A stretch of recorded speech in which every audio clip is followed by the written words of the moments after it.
Broadcasting live from the Business RadioX studios in Woodstock, Georgia, it's time for Cherokee Business Radio. Now, here's your host. Welcome to another exciting and informative edition of Cherokee Business Radio. Stone Payton here with you this morning. And today's episode is brought to you in part by Alma Coffee, sustainably grown, veteran-owned, and direct trade, which means, of course, from seed to cup, there are no middlemen. Check them out at myalmacoffee.com or go visit their Roastery Cafe at 3448 Holly Springs Parkway in Canton and ask for Leticia or Harry and tell them Stone sent you. You're in for a real treat this morning. Two fantastic guests, and I suppose we should almost call this the Dean Belmoff Show. Dean personally endorsed both of these guests. He has been such a friend to the studio. What a marvelous guy he is. Thank you. Shout out to Dean and your team. But you are in for a real treat. First up on Cherokee Business Radio this morning, please join me in welcoming to the broadcast from High Road Craft Brands with a, what do you call it, a sub-brand, another brand that we're going to invest some energy in talking about, Miss Ivonne Neri. How are you? Hi, Stone. I'm very happy to be here with you today and talk to you a little bit about High Road and Helados La Neta, that it's the band that you are talking about. You say that so much better than I do. What did you call it? Helados La Neta. Okay, tell us about this brand, mission, purpose. I mean, you guys already have such a marvelous reputation in the marketplace, and the ice creams are they're just tremendous. Why take this direction? Why do this? Well, thank you for asking. Actually, Helados La Neta is a Mexican ice cream brand. We were inspired on Mexico, and I think it's because we want to be very multicultural. High Road, we have like this based on American style of life, on what we want, but we want to be additive, and that's why we brought to life Helados La Neta. And it's not only, it's Mexican inspired, but at the end it's let me tell you what La Neta means. Okay. La Neta is Mexican slang and means the truth, something very authentic. So with this band, we are appealing for the people that it's very authentic, that follow their dreams. And we want to bring people together, especially in these times that we think that we need a lot of kindness, understanding. So we are aiming for that. And this is the band that we are having for that purpose. And that's why I love to share it with you and with your audience. So spinning up a new brand, this is no overnight task. There must be a tremendous amount of planning, everything from graphics to positioning. Talk a little bit about how a new brand like that is born, if you would. Well, let me tell you that we launched with COVID. We launched on March of last year. Oh boy. Yeah. At the very same time. So it has been a challenge from that moment. It's difficult to bring a band to life, but even in these times where we as marketers were kind of with no direction at the beginning, all of the strategies that seems to work needs to change, especially in the ice cream, because what you do is you make your consumer to taste it, but at the end you can't. So we, yeah. I don't know. I think Jeff and I can be coerced, can't we? Absolutely. So we changed all of that sampling strategy from the beginning to a more social distancing strategy. But at the end, it's kind of the same. We start with an idea with this band that born not just with me. It was another guy from Mexico City, and with Kit and Nikki that are the founders from High Road. They started the company 10 years ago in their garage, and for me that's fantastic. I'm trying to learn as much as I can, and they have been very entrepreneurship from that moment, and they like Mexican culture, flavors, and that's how this idea come up. So they start to visit, travel. I was part of that, and we came with a lot of interesting flavors to share. And that's how we start working for La Neta. And, I don't know if you already have the opportunity to see a pint, but it has an skull that it's Day of the Dead inspired. So it's very cool because it's very authentic. It really talks to you if you are Hispanic. And also the flavors are very cool. I don't know if you are related, for example, to horchata flavor. I'm not familiar with it, no. Horchata, it's a drink from Mexico. You drink horchata practically in a daily basis. Yeah, it's very sweet and it's delicious. So, and there's no other horchata ice cream in the market. So it's like something we are really doing because we love it and we want to share it with everyone. Like, yes, you need to try it. So Plan A, we're in a new studio, by the way, in the Woodstock studio. We have 28 markets in the Business RadioX network, but this is a relatively new studio. I'm actually moving to the Woodstock community, and this is our second official show here in the studio. Plan A, we have a corner right now that has a filing cabinet and an on-air light. And Plan A, I thought we'd put a wine cooler there, but the more this conversation evolves, I'm thinking, no, we'll put a high-road freezer there, right, Jeff? Yeah, Of course. at least. So there's several flavors within this brand. Is that accurate? Yeah. Yes, it's 7 flavors. 7, okay. Yes, some of them are very, for example, avocado. We have an avocado ice cream that I would like you to try because it's one of the flavors that people are not very like, avocado. I'm not sure. Well, no, I love avocado, but I have not. I had it for breakfast this morning. There you go. Yeah, you need to try it, guys. It's something that you haven't tried before.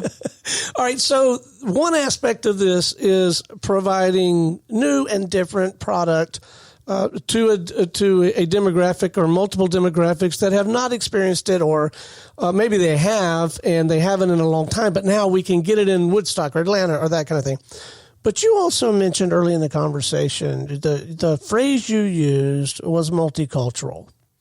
And I get the sense that is much more than a wall poster or a slogan at High Road. Talk a little bit, if you would, about the focus on the appreciation for multicultural and how you've seen that play out in your organization.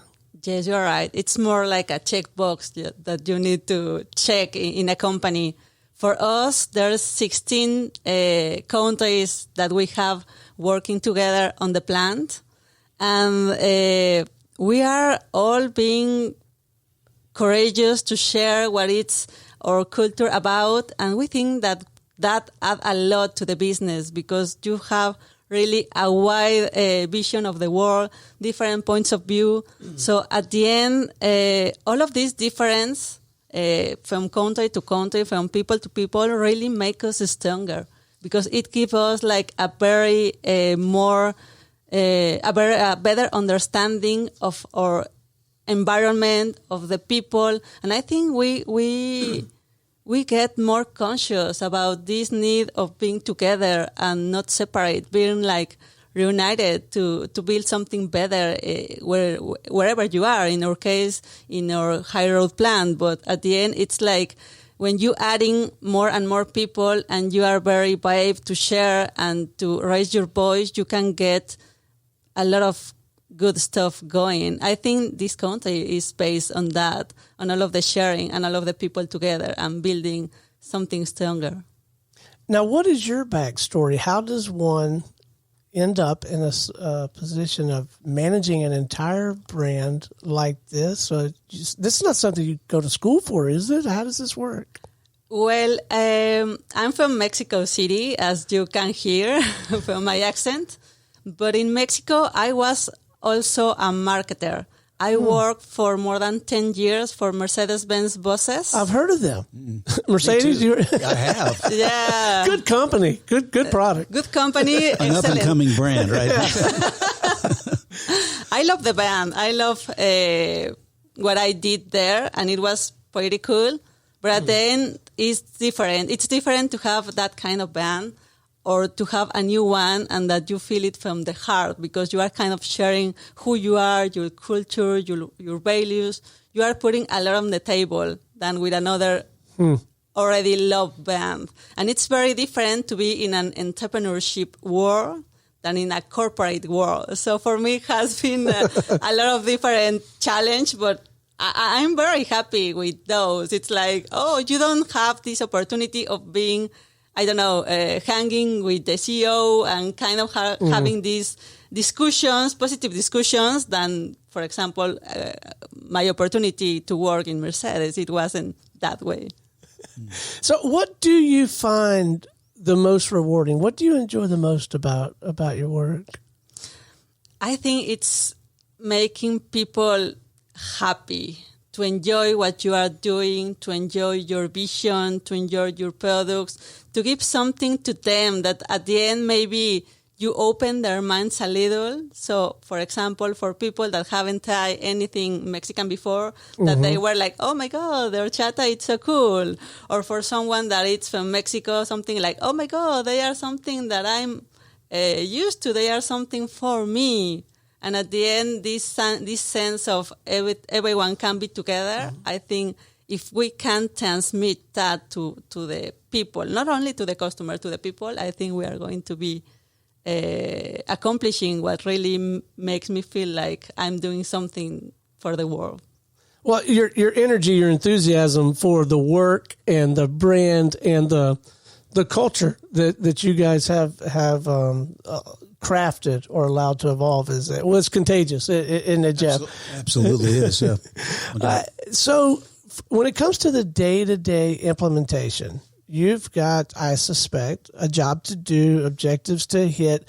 And while there's the blessing of being part of the High Road story, which, again, very well-respected brand in these parts anyway, there's also almost the shadow, right? I would think of being part of the High Road, high expectations. So day to day, are you focusing primarily on getting the right kinds of distribution points to carry the brand, and then somehow, some way getting the news out to ice cream lovers like me and Jeff? It's kind of a mix. Actually, Okay. I think that's a marketer's job. Like to really be sure that you have the distribution to support the sales, but also to create these love brands that we want to. So it's kind of a mix, and that's part of the challenge. Sometimes you can be very focused on the distribution, but then you can be very focused on the marketing, the side, branding, and it's kind of how you balance both to achieve the goals to be everywhere, but that everyone identifies you and likes you. So I suspect, and I may be wrong, and for those of you listening to us, because our material a lot of times is listened on demand years in the future, this session is being broadcast live, and of course we're recording it.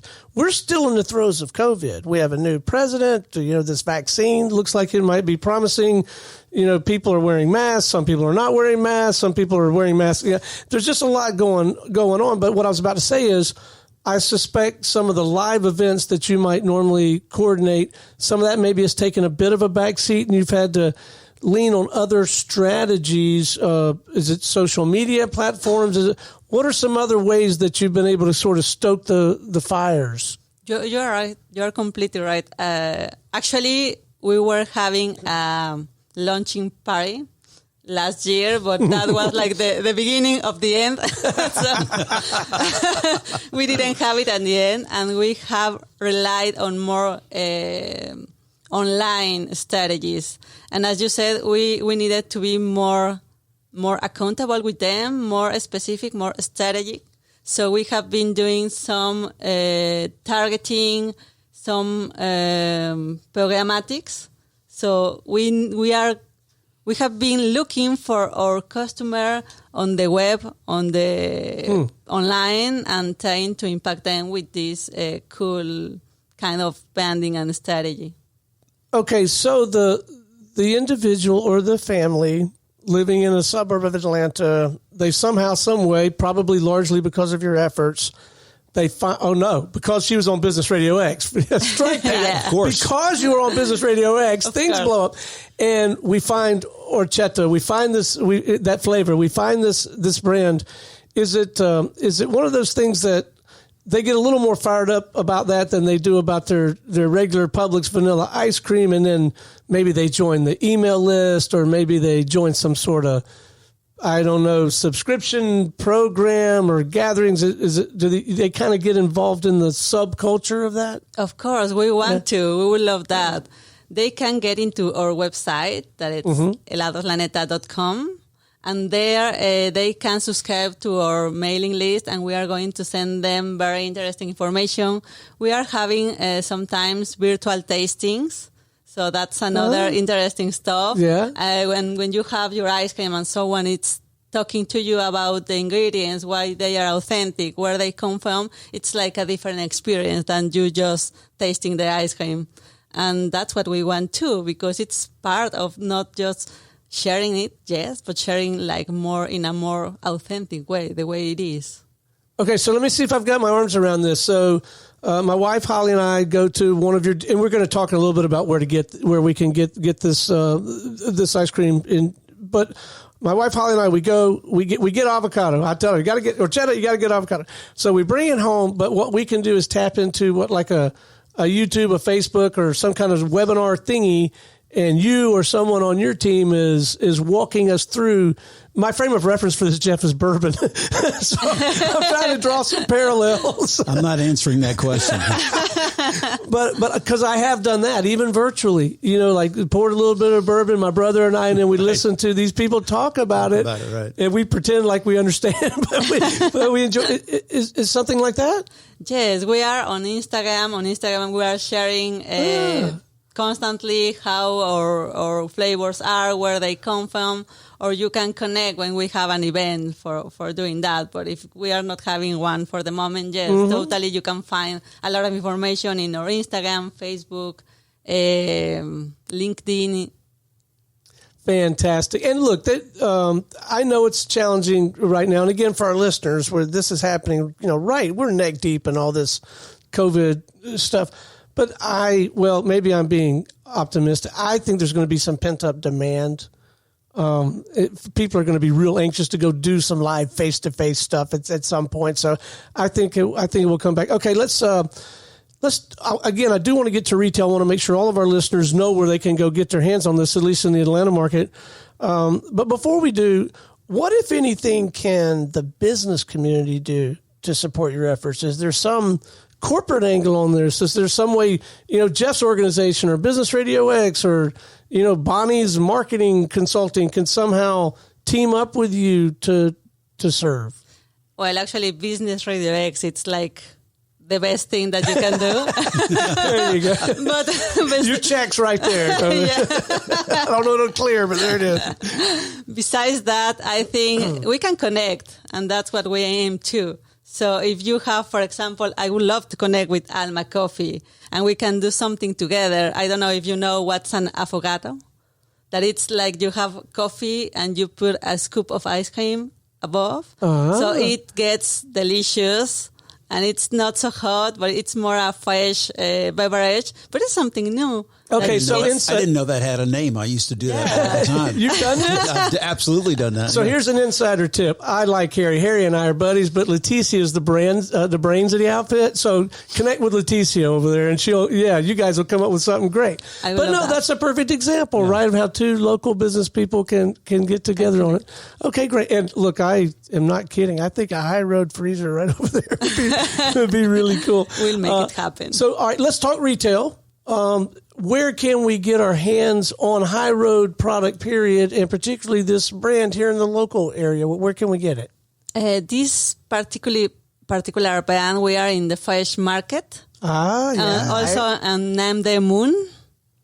This international retail store, Nam de Moon. Okay, not familiar with this place, so good. So now, here's again, you're serving them because I'm going to find them.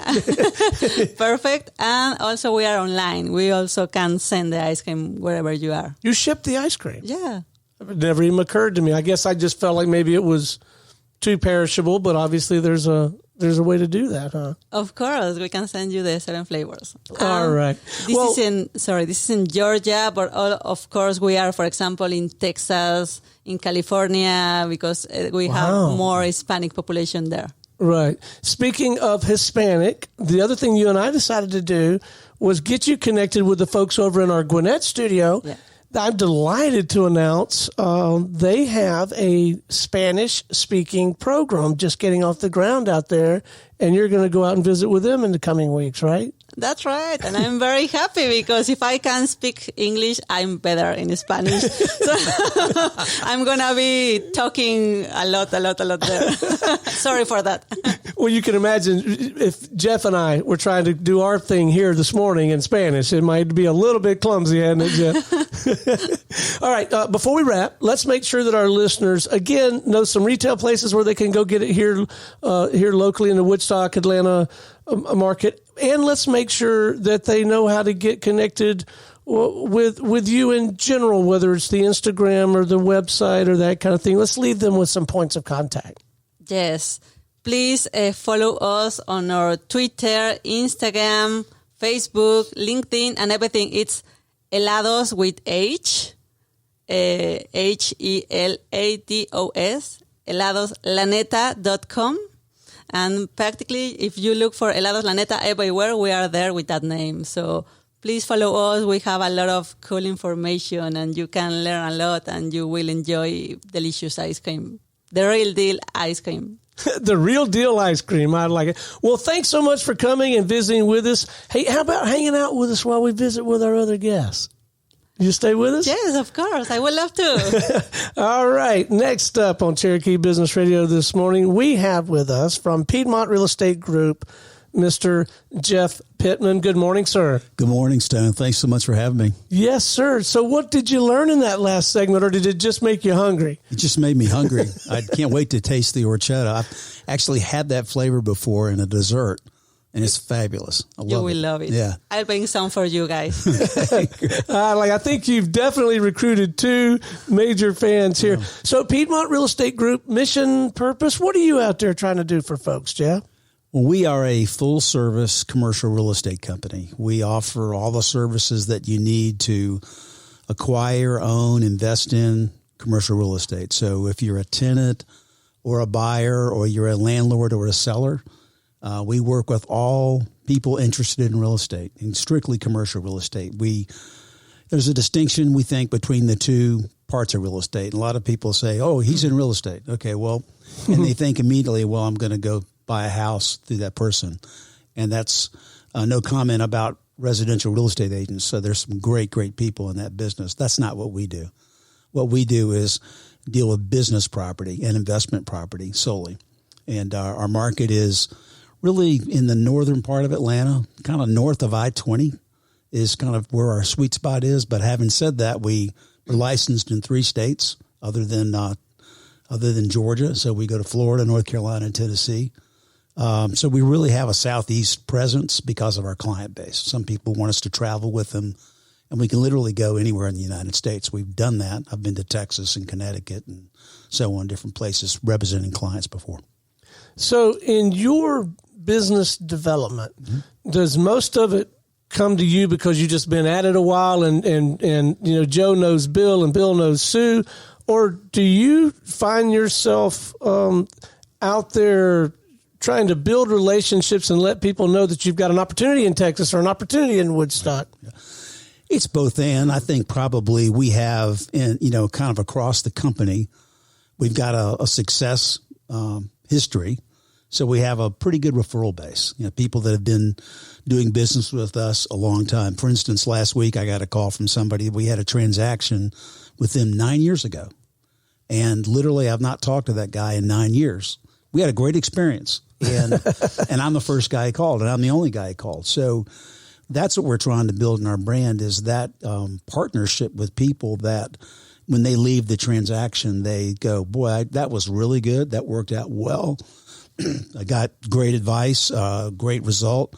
And so we have a lot of referral business like that because we've emphasized, kind of our best practices as we go through our business.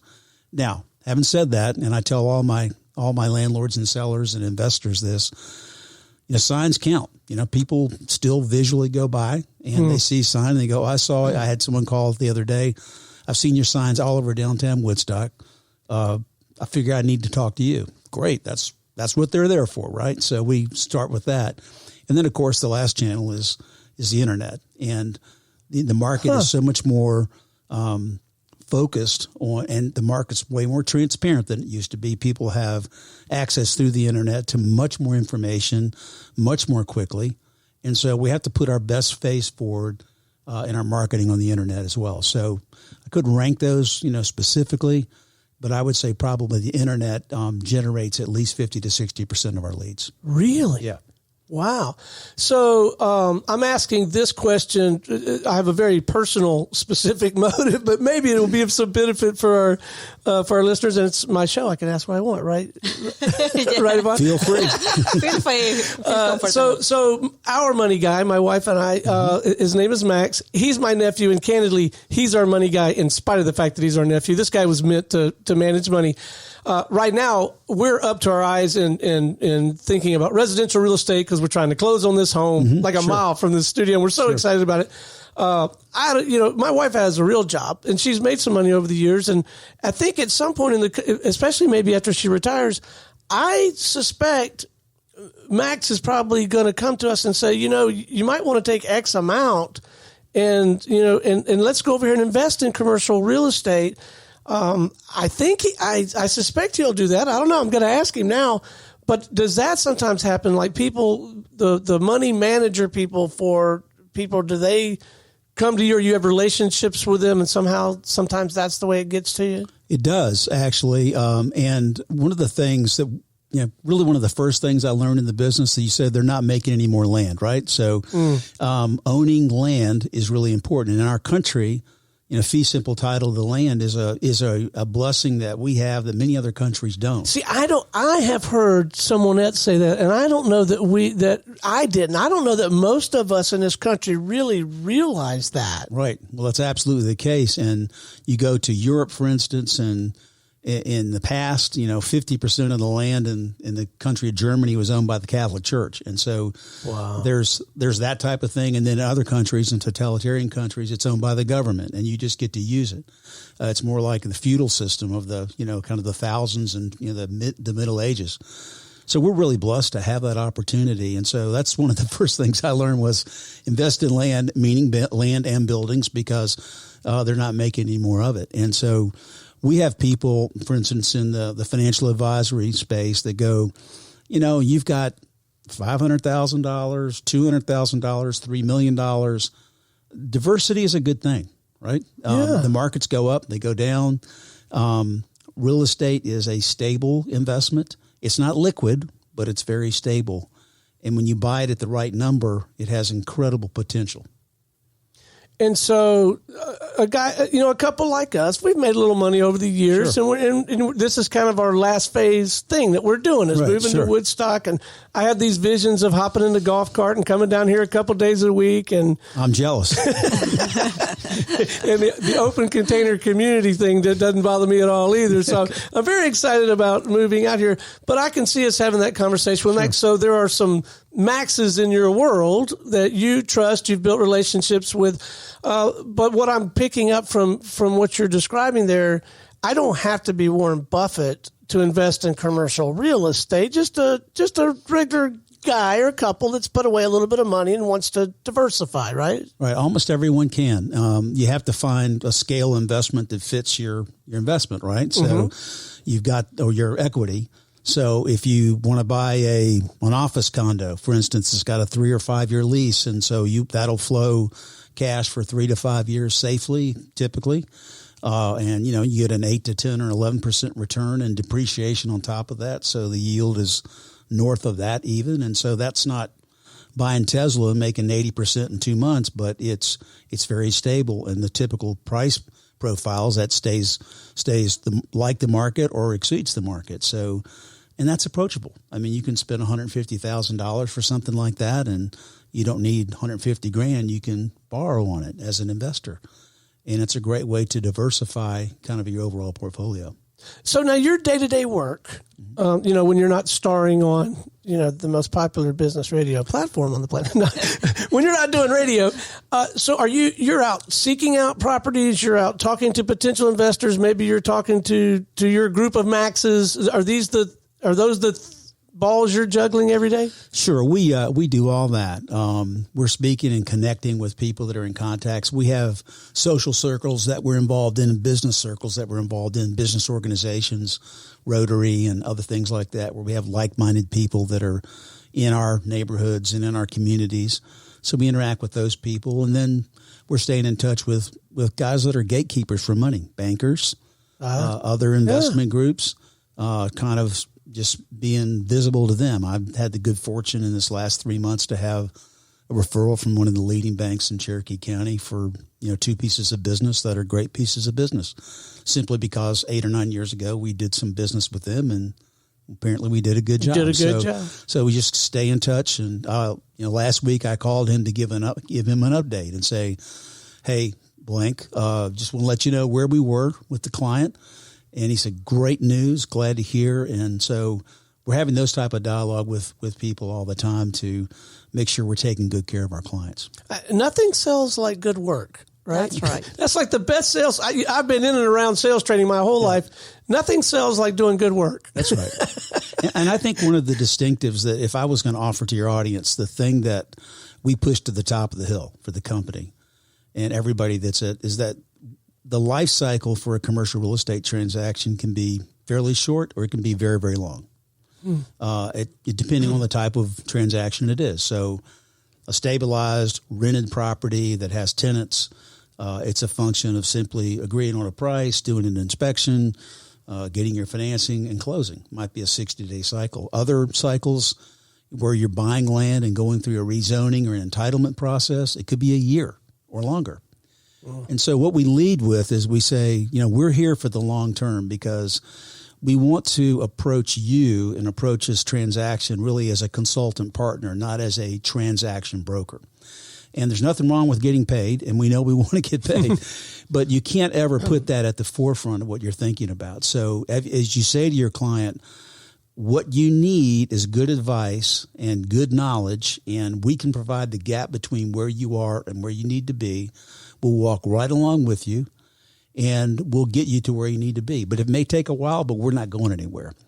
And I think that's a distinctive that we try to offer the company, and not everybody leads with that, but that's what we lead with, because to us, people matter more than anything, and relationships matter more than anything. Just to my point, 9 years ago, one conversation, apparently we did the things right. So that relationship mattered. It was a good experience.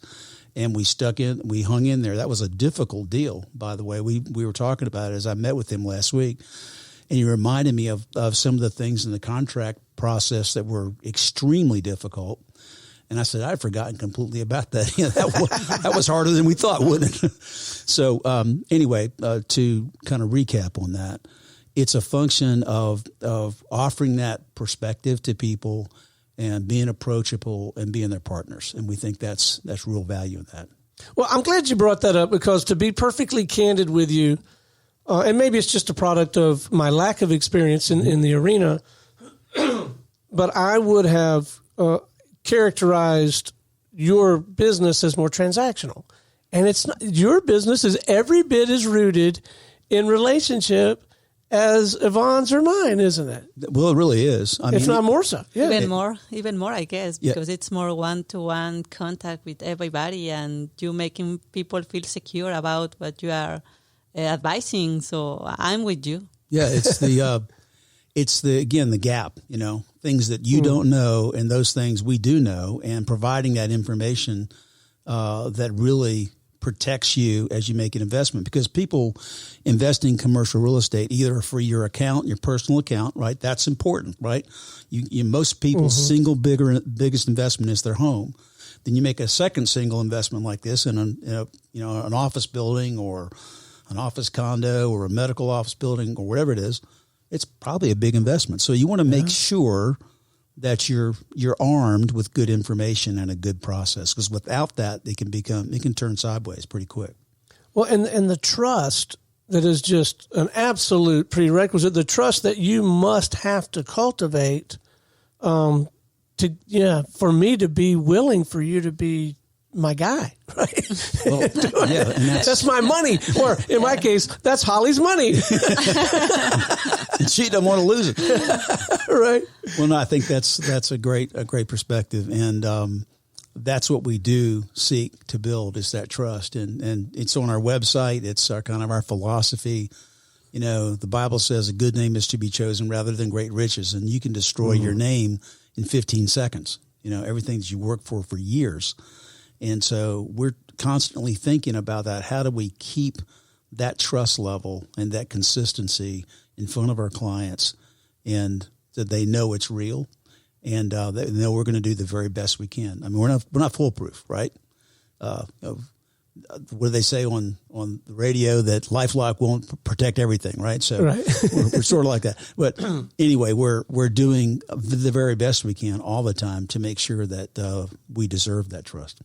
So let's switch gears, if we can, for a moment, and talk about your experience as part of the local Cherokee business community. Can you speak to that a little bit? You talked about being in some social circles, some business circles. Sure. But I'd love to get your perspective on the landscape here, the business community.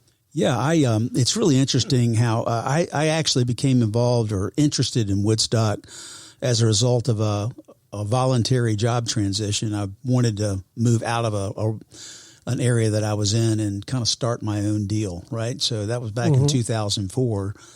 And I had plenty of time on my hands, and fortunately a little money, and I was able to kind of take a few months off and look around. And I started looking at Woodstock thinking, this place is sleepy and really needs to grow. And I began to meet with the city officials, and they said, yeah, you're right on target. There's all kinds of people here. And so I got involved I developed the first residential subdivision in downtown Woodstock back in 2006, right after they had rezoned the entire downtown in what they call the downtown master plan, which was where they took a radius around downtown and said, let's do a mass rezoning and create the model for growth at one time. So what's different about that is typically if you look into rezoning, you have multiple properties out there. Some are zoned residential, other ones might be commercial or industrial, and it's sort of jumbled up. And so they very wisely decided to look at Woodstock in a different view, in a different lens, and create that template. And so they went through 2 years of public hearings. They got it all figured out, and we got permitted and built our subdivision just in time for the real estate crash. So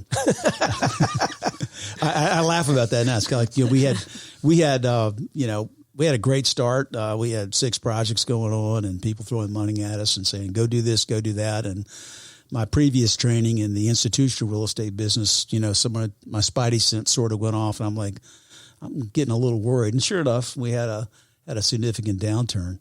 But so we hung in there with that project. Well, it's a long game, right? If you hang in there, it is a long game. And not to tell bad tales, but that's a economic black swan event that nobody wants to see repeated. And the good news is, coming out of any cycle like that, the institutions and the markets always put protections in that weren't there before, because they don't want it either, right? And so there's some stops that will occur because of that. So it may not occur because we had a pricing bubble in interest rates, or qualification in mortgages, but it may become something else. But it won't happen for that again, because the banks have been overregulated and they've said, we don't want to do that. That's a bad act. So anyway, things have calmed down since then, and we had a really nice resurgence, particularly in the last 4 or 5 years. Starting in about 2015, we had an incredible takeoff in the market, and a lot of our clients did really, really well. So your experience has been that the area, the local government, the local community leaders, very pro-business, really wanting Absolutely. to work with business people. Yeah, and I've watched them, and I've communicated to the leadership. I've been involved in discussions with the city for my own deals and through things we're working on with other people. And they're visionary. They're very visionary. They were disciplined, and I give them all the credit in the world. They made a lot of good decisions. Some of those decisions weren't very easy. And what's occurred out of that is sort of a rebirth of the city of Woodstock. And even when you look at downtown, right, That project was started. It failed. Okay, the residential part failed, the commercial part failed, but it rebirthed because it was a good idea and it was well conceived, and the timing was right. And so I give the city leadership, the city manager, the planning people, all the credit in the world for staying the course. And they've made a lot of really wise decisions and wrestled things to the ground. And so all of us in this city have benefited from it. And so what's not known is just how people look at Woodstock widely. I mean, my friends inside the perimeter go, what in the world is going on up at Woodstock? I said, well, get your car and come up here and I'll take you out to lunch and show you. And they come up here and they go, wow, this is really, really cool. And I said, yeah, I know. Just come on up. So, Very pretty. Yeah. So that was my business partner's reaction, who lives in Dunwoody. Okay. And my day job is I work for the Business RadioX network. Right. And then I promised Holly and myself, when we get to this phase in our life, I will also open up a local studio. So I'm telling Lee what I'm up to. And I think that was his reaction. And I can't wait to get him up here because Holly and I, that's our new hobby now until we get into the house, and we ought to be closing soon. We come up here every weekend and we walk around town and we shop, and we'll have a cocktail or grab some supper or something. Yeah. And it's if once you come here, I don't know how you wouldn't want to keep coming. There's so many great choices for activities, and people are magnetized by downtown and love it. And that just didn't happen by accident. It's a lot of diligence, a lot of blood, sweat, and tears, and a lot of commitment for various people, other developers like us, other business people. People have just jumped in, and they've really worked hard to make it great. And so, or at least my experience so far, I'm not even really here yet, but I'm kind of here. People willing to help other people, all these business folks willing to help each other out too. Right. There's a great community there. I mean, so many people know everybody. Right. There's just a great connection. And so you don't know that many unknown faces. There's, you run into this guy or that guy or this woman, and you know what they're doing and why they're doing it. And, institutionally, we've seen great support here over at Chattahoochee. That's been a fabulous thing to see what they've done in their open space and the sort of the small scale offices. They've brought a lot of focus there as well. So we've got institutional interest as well as just commercial interest in downtown. All right. Before we wrap, let's make sure that our listeners know how to get in touch with you or someone on your team if they have an interest in investing in commercial real estate, or if there's someone out there with whomever should need and want to get in touch with you. What's the best way for them to connect with you guys? Can I make a little business pitch before we do that? Absolutely. Okay. I do want to make people aware, your listeners aware, that we're developing a 35,000 square foot medical office building right next to the Woodstock Outlet Mall. And we own the land. It's fully permitted and entitled. We're out in the process of leasing it to doctors right now. So if you have any interest, if you're a doctor looking to relocate to Woodstock, if you're in Woodstock and you're looking for new office space, we'd love to talk to you about that. And so here's how you reach us. Probably the best way is look on our website, which is www.piedmontcap. Piedmont like Piedmont Hospital, Piedmont, and cap like baseball cap, piedmontcap.com. That's got a full-scale set of information about us, all our contact information, emails, everything you need to reach out to us. I'm not going to get my phone number, but that's probably the best way, is just look there. Well, it has been an absolute delight having you on the show, Jeff. I really appreciate it. Thanks for coming in, man. Absolutely. And we'll do it again sometime. Maybe get caught up on this, or maybe even some of these community-oriented things that you've got going on. This is the place, man. We'll come in here and we'll visit. And Ivonne, it's been such a pleasure having you too. Thank you both. Love to come back. Thank you. All right. Until next time, this is Stone Payton for our guest today, and everyone here at the Business RadioX family, saying we'll see you next time on Cherokee Business Radio.